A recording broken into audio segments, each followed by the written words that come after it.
Hi friends, welcome to Kavitha's kitchen. இன்னைக்கு நம்ம கிச்சனில் சேமியா ஜவரிசி பால் பாயசம் எப்படி செய்கிறதுன்னு பார்க்கலாம். நான் பால் ஒரு பாத்திரத்தில் நல்லா ஊற்றி காய்ச்சிட்டேன். பால் நல்லா கொதிச்சிருச்சு. அதே போல் இங்கே ஒரு கப் சேமியா நெய்யில் ரோஸ்ட் பண்ணி எடுத்து வச்சுருக்கேன். இப்போ பால் நல்லா நமக்கு கொதிச்சு வந்துருச்சு. இப்போ நம்ம உள்ள சேமியாவை சேர்த்துட்டு நல்லா வேக வச்சுக்கலாம். சேமியா நல்லா வேகணும். நான் பால் 1/2 லிட்டர் பால் எடுத்திருக்கேங்க. நல்ல திக்கான பால் எடுத்திருக்கேன்.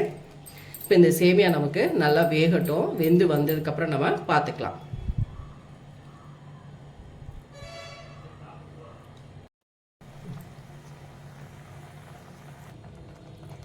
ஃப்ரெண்ட்ஸ், நமக்கு சேமியா நல்லா வெந்துருச்சு. இப்போ ஜவரிசி சேர்த்துக்கலாம். நான் ஜவரிசியும் நல்லா ஒரு 3லேருந்து 4 விசில் வேக வச்சு எடுத்து வச்சுருக்கேன்.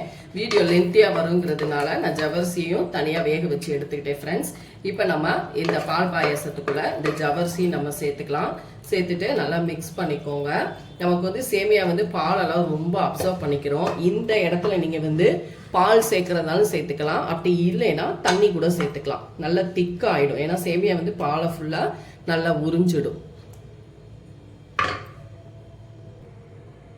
ஃப்ரெண்ட்ஸ், இப்போ பாருங்கள், நம்ம உள்ள ஜவரிசியும் சேர்த்தாச்சு. நல்லா கெட்டியாச்சு. இந்த ஸ்டேஜில் 1 கப் ஒயிட் சுகர் சேர்த்துக்கலாம். இந்த கப்பில் தான் நான் 1 கப் சேமியா 3/4 கப் நான் ஜவரிசி எடுத்திருந்தேன். இப்போ இதில் 1 கப் நான் சுகர் சேர்த்துருக்கேன். உங்களுக்கு எவ்வளோ இனிப்பு வேணுமோ நீங்கள் அந்த அளவுக்கு சேர்த்துக்கலாம். இப்போ ஜீனி சேர்க்கும் பொழுது கொஞ்சம் நமக்கு அப்படியே தண்ணியாகும். அதுக்கப்புறம் நமக்கு கொஞ்சம் கரெக்டாக வந்துடும்.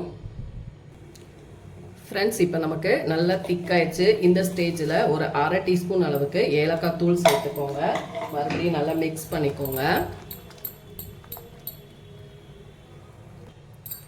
இப்போ நமக்கு பாயாசம் கிட்டத்தட்ட ரெடி ஆயிடுச்சு. இப்போ தான் நம்ம நெய்யில் முந்திரி கிஸ்மிஸ் வறுத்து போட்டுக்கலாம். ஃப்ரெண்ட்ஸ், ஒரு கடாயில் 1 டீஸ்பூன்லேருந்து 2 டீஸ்பூன் நெய் சேர்த்துக்கலாம். நெய் சேர்த்துட்டு இப்போ இதில் நம்ம முந்திரி உலர் திராட்சையை நம்ம வறுத்து எடுத்துக்கலாம். ஃப்ரெண்ட்ஸ், நமக்கு முந்திரி உலர் திராட்சை நல்லாவே நெய்யில் வறுபட்டுருச்சு. இப்போ இதை நம்ம பாயாசத்துக்குள்ளே சேர்த்துக்கலாம். இப்போ நம்ம பாயசத்துக்குள்ளே முந்திரி திராட்சை சேர்த்தாச்சு. அதுக்கப்புறம் நான் ஒரு 1/4 கப் அளவுக்கு தேங்காய் பால், நல்ல ஃப்ரெஷ்ஷான நல்ல திக்கான தேங்காய் பால் எடுத்திருக்கேன். தேங்காய் பால் சேர்க்கும் பொழுது இன்னும் டேஸ்ட்டு சூப்பராக இருக்கும். நல்லா ரிச்சாகவும் இருக்கும். நான் ஸ்டவ்வை ஆஃப் பண்ணிட்டேன். ஸ்டவ்வை ஆஃப் பண்ணிட்டு தான் நான் தேங்காய் பால் சேர்த்துருக்கேன்.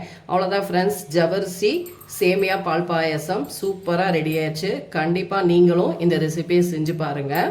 அருமையாக இருக்குது. டக்குன்னு நீங்கள் குயிக்காக செஞ்சிடலாம். உங்களுக்கு ஸ்வீட் மட்டும் எவ்வளோ வேணுமோ சேர்த்துக்கோங்க. பால் 1/2 லிட்டர் எடுத்திருக்கேன். நான் நல்லா திக்கான பால் எடுத்துக்கோங்க. நான் தண்ணி எதுவும் சேர்க்கலை. நல்லா திக்கான 1/2 லிட்டர்லேருந்து அதுக்கு கொஞ்சம் கூட தான் நான் சேர்த்துருக்கேன். ஃப்ரெண்ட்ஸ், நமக்கு சூப்பரான சேமியா ஜவரிசி பால் பாயசம் டக்குன்னு ரெடி பண்ணியாச்சு. கண்டிப்பாக இந்த ரெசிபியை செஞ்சு பாருங்கள். இந்த வீடியோ பிடிச்சிருந்தா லைக் அண்ட் ஷேர் பண்ணுங்கள். மறக்காமல் கவிதாஸ் கிச்சனுக்கு சப்ஸ்கிரைப் பண்ணிக்கோங்க. கூடவே ஃபேஸ்புக் அண்ட் இன்ஸ்டாலையும் ஃபாலோ பண்ணுங்கள். மறக்காமல் பெல் பட்டனை கிளிக் பண்ணுங்கள். அப்போ தான் நம்ம வீடியோஸ் எல்லாமே உங்கள் நோட்டிஃபிகேஷனுக்கு வரும். பாருங்கள், எவ்வளோ க்ரீமியான நல்ல சூப்பரான ஒரு பால் பாயாசம் ரெடி ஆயிடுச்சு.